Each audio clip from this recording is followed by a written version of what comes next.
So, my first question for you is inspiring you. Okay, that's your organization.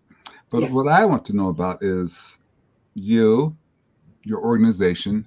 What is unique about you? What's important about you? What's important about your organization that most people just don't get that you're going to say right now, this is why. Well, first and foremost, when I tag myself as a people champion, and it's because of my genuine love for people. I'm really excited about a certification that I just finished with the University of South Florida about diversity, equity, and inclusion.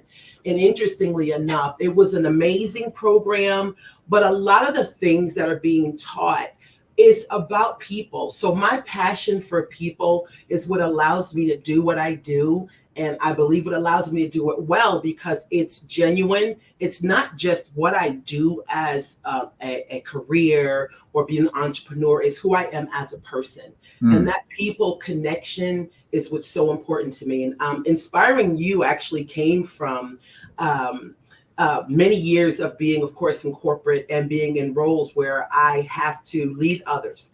And it's my philosophy is I work for the people that I'm leading. And people are like, you're so much of an inspiration. You inspire me to do so much. You inspire me this, and you inspire me. So when I decided to start inspiring you, it just kept clicking to me. Inspiring you, inspiring. I want to inspire you to do you, to be better. There's no limits. People say, you got to get out the box. I really never had a box. So yeah, okay, it's, yeah, that's true. That's very yeah, true. yeah, I yeah. kind of noticed that based upon what when I worked with you, and then when I started reading about you and getting involved with some of your Facebook feedback and things like that, I started realizing, boy, boxes, no. And it made me realize, and this is a kind of a question, kind of a backstory. Why did you spend time in corporate America? Because your whole background was entrepreneurial shape. Why did you spend time in Right. corporate there? Well, as it said in the intro, back in, as a matter of fact, it's 1995. I lost my childhood sweetheart. I was Yeah. with my husband since we were 11 years old. By the Um, way, how old were your kids when that happened? my kids were my youngest was 2, my middle one was 7, and my oldest was 13. Okay. All right. So I didn't know that, so I didn't mean to interrupt, but go ahead. No worries, So, no worries at all. Yeah, so when he passed away, we lived in New York. He was a drowning accident, and I was suddenly alone. I'd been with him since we were kids. We went to elementary school, junior high school, got married, had children, had the home, the car. We had, the life was grand, and then all of a sudden he was gone.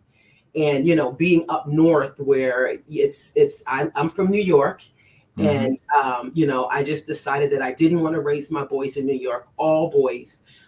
Moved down here to Florida the very next year. My family thought I was nuts. They were like, what are you doing? This is all you're just going to yeah, get up and leave. And I decided to go into corporate, ironically enough, Glenn, so I can get somewhat of a normal life. Because hmm, being an entrepreneur, you work in insane hours, right? So although, and I changed my entire industry. I come from a background of um, hair designers. So when I yeah, came to yeah, yeah. Florida, I was a hair designer, but I changed my whole career. And, I was always a people leader type of person. Yes, you Even are. with our organizations, that's what I did. So I went into corporate to try to do the 9 to 5 so I can be more aligned with, trying to raise 3 children on my own.